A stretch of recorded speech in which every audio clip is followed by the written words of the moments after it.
One of the key points I picked up there, Phil, that you spoke about was working in the field of consultancy. And you spoke about uncertainty. And one of the issues about working with uncertainty is actually the pressures it puts on our brain. Now, our brain finds it more challenging to deal with uncertainty than it does the worst case scenario. So when we are presented with difficult news, the worst case scenario, we're able to take on board that news. And once we've processed it, we can start to problem solve around it. We can start to deal with issues.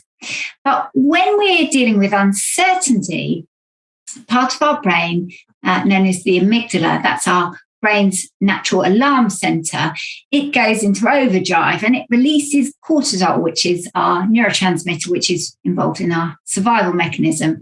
And it goes a bit into overdrive. And the problem with uncertainty is we don't quite know what challenges we're having to face. So it's much harder to prepare for things. So it makes things such as planning quite difficult. We're not quite so able to think around how we might deal with issues.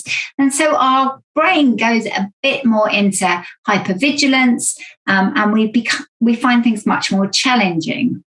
So that's one of the difficulties that as consultants you're having to manage all the time. Hayley, what's, if you don't mind, what's the outcome of that? How does that manifest itself? Does that turn into anxiety, or does that turn into how do people react to that biological thing going on in their brain?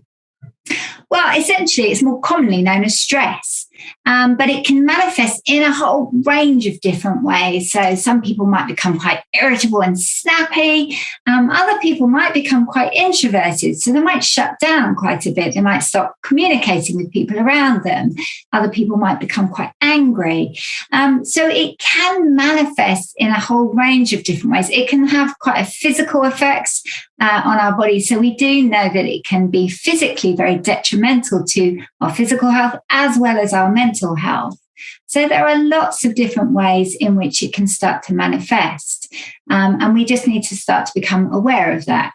But the good thing is there are things that we can do to manage it and to become aware of it.